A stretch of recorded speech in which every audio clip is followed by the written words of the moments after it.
retour au spectacle, ce n'est pas que l'ouverture des salles. Bien sûr, c'est important, mais ce n'est pas en ouvrant les salles qu'on va tout solutionner et que la machine va repartir. Si on reprend, c'est dans quelles conditions on reprend quoi? On réclame une réouverture, mais pas une réouverture sèche, c'est-à-dire avec un vrai plan de relance. C'est-à-dire qu'on sait très bien que si ça réouvre sans l'accompagnement, c'est-à-dire de toutes les aides qui seraient nécessaires d'avoir pour que toutes les personnes, au moment où on a décrété que les lieux devaient réouvrir, retrouvent du travail. Les saisons sont finies. Les théâtres, dans 2 mois, c'est terminé. Les saisons sont bouclées. Les festivals, les 3/4 ont déjà annulé. Donc ça veut dire que, perspective de travail, on ne sera pas avant novembre, décembre. On commencera peut-être à retrouver de l'emploi qui va redémarrer, mais ça va prendre plusieurs mois.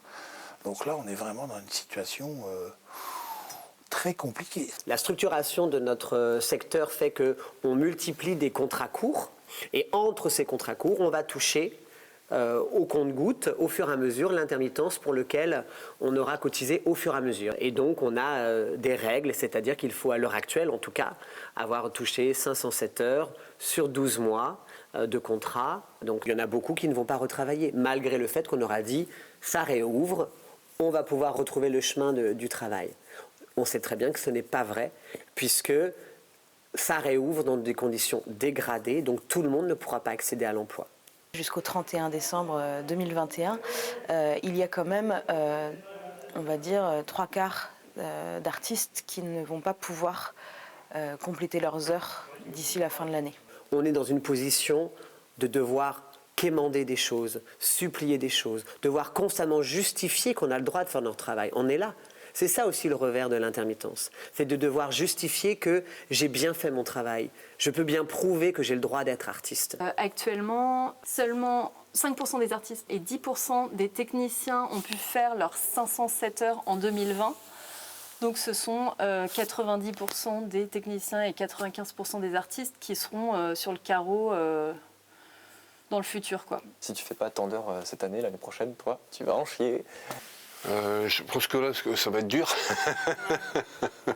Je crois qu'on est qu'au début de la difficulté. Les mobilisations pensent qu'il y a un embouteillage qui est en train de se créer et qui existe déjà. Un embouteillage, ça veut dire qu'il y a eu beaucoup de spectacles qui ont dû s'arrêter net. Ce qui fait que là, avec la réouverture, avec le retour au chemin vers le travail, eh bien, les spectacles qui étaient reportés vont se jouer. Ceux qui ont été annulés vont chercher à retrouver des dates. Ceux qui étaient en création vont reprendre en création pour, au bout, pouvoir être diffusés. Et puis ceux qui ont obtenu des sous, il faut qu'elles justifient de les avoir eus et donc il faut qu'elles créent. Et donc tous ces gens vont se retrouver en même temps, au même moment du calendrier, alors qu'on sait que les lieux, eux, à l'heure actuelle, ils vont réouvrir, mais dans des conditions où déjà ils ne peuvent pas accueillir tout le monde. Ils ont des jauges réduites. On joue plus nos spectacles, ou si on les joue dans des conditions, on a imaginé comment on pouvait faire de la danse, du coup plus en se touchant, parce que ça faisait des javas, des musettes, des cha-cha-cha, donc on se disait on va faire des cha-cha-cha à distance, on va faire des rocks avec des bambous, on a essayé plein de choses. Et puis finalement on s'est dit non mais ça fonctionne pas, donc on l'a pas fait, puis en plus on pouvait pas jouer. Là on attend des dates, mais voilà, c'est dans quelles conditions? Enfin, est-ce qu'il y a un sens à tout ça maintenant? Je me pose la question. Voilà, mais je pense qu'on est tous à se la poser. Je me demande si on va revenir au théâtre d'avant, aux façons de faire d'avant. Ça se fait pas comme ça se fait pas à distance, ça se fait pas avec des masques, ça se fait pas en prenant des précautions. Moi j'aime le théâtre qui a du corps, qui a de la chair, l'aventure humaine, où on vit quelque chose ensemble. Déjà, j'ai absolument pas envie que le spectacle soit en distanciel, que ce soit du streaming, on n'ait pas nos corps dans la salle, qu'il n'y ait pas de contact, qu'il n'y ait pas de respiration, de transpiration. Je souhaite au spectacle vivant, dans les années à venir, qu'il soit toujours vivant. Le masque, pour moi, c'est très compliqué de chanter devant Ouais, un public masqué où en fait on a l'impression d'être devant des robots, devant des automates parce qu'on voit pas les émotions, on voit pas les traits du visage, on voit que les yeux. Du coup, on peut pas savoir et on peut pas rebondir sur les émotions des gens. Et moi, ce que je fais en tant que chanteuse dans mon métier, c'est ça aussi, c'est de se nourrir des émotions des uns et des autres pour la suite du spectacle. En fait, il y a une part d'improvisation et sans ça, c'est difficile. Tous ces spectacles ne vont pas pouvoir trouver un espace où se diffuser. Et quand on interroge par exemple les directions des lieux, ils nous disent entre les spectacles qu'on a annulés, qu'on a promis de reporter, ceux que j'avais déjà repérés en 2020 au moment où on nous a interdit et que je souhaitais accueillir, ceux que je vais maintenant aller, normal c'est mon travail, aller regarder là maintenant dans ceux qui vont sortir et qui m'intéresseraient, tout ça mélangé dans le calendrier, je pense que je n'ai plus de place avant 2023 ou 2024. Vous vous rendez compte? Et si je prends l'exemple aussi du cinéma, dans les réunions des différents représentants des distributeurs de cinéma, ils sont en train de se tirer dans les pattes, se tirer la bourre pour dire non, mais moi c'est d'abord tel film qui va sortir parce que ça va rapporter plus d'argent et que non. Et donc il y a des films qui vont passer à la trappe.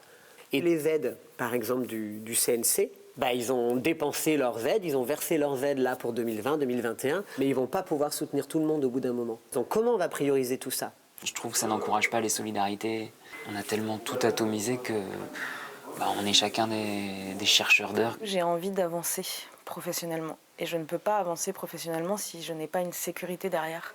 Si je ne suis pas sûre que dans 2 ans, dans 3 ans, dans 4 ans, je pourrai toujours avoir les moyens financiers de vivre, de payer mon loyer, de payer à manger. On sait depuis très longtemps que les pratiques contractuelles, les pratiques de nos métiers au sens large ne sont pas saines. Profitons de tout ce qui se passe pour dire il faut rebattre les cartes, il faut redistribuer. Pour moi, le collectif, c'est quelque chose qui fait qu'on avance peut-être moins vite, mais plus loin. Rester chez moi sur mon canapé, derrière mon ordinateur, à mettre des posts Facebook en disant il faut qu'on se batte pour l'intermittence, il faut qu'on se batte pour nos droits, il faut qu'on se batte. Je pense que ça ne fait pas avancer les choses. Je ne suis pas du genre à baisser les bras et surtout quand on est aussi nombreux à revendiquer quelque chose qu'on pense bien pour nous. Un retour à la normale, c'est-à-dire où tout le monde pourrait retravailler tous les projets qui étaient en cours et repris, tous les lieux et réouverts dans des conditions normales, c'est-à-dire 100% de jauge, ça, il est clair que les économistes ne l'estiment pas avant courant 2022, si ce n'est 2023. Donc ça voudrait dire que, si on prolonge, les aides devraient continuer pour soutenir le secteur jusqu'à 2024. Alors que là, Roselyne Bachelot et Elisabeth Borne nous proposent des aides qui s'arrêteraient décembre 2021. Donc vous voyez bien qu'on n'est pas d'accord sur le calendrier et qu'il y a un petit peu 2 ans d'écart entre notre évaluation et la leur. On est rendu à 64 jours et ce serait bête de lâcher maintenant, alors qu'on n'a pas obtenu satisfaction sur les revendications qu'on a. Une réouverture qui serait digne, c'est une réouverture où tous, sans exception, sans condition d'entrée, de seuil, je ne sais pas quoi, touchent des aides directement en tant que travailleurs, travailleuses, en tant que salariés, qu'on soit aidés tout le temps où on ne peut pas retrouver un rythme normal de travail. Pour moi, dire ce qui ne va pas, ce n'est pas du pessimisme. Au contraire, c'est dans une certaine réalité et c'est en ayant conscience de la réalité et en s'y confrontant qu'on va pouvoir la changer. Ça fait 64 jours et ça en fera peut-être 64 de plus s'il le faut. Hélène, Héloïse, Didier, Marie-Lou, Benoît, Angélique, Christine, Manon, Pierre, Cécile, la rame, Mathis, Delphine, Max, Noémie, Thomas, Oussama, Elzo et Céline, Antoine, Rodolphe, Sarah, Philippe, Hélène, Odile, Bruno, Jérôme, Valentin, Sylvain, Mélanie, moi c'est Zachary.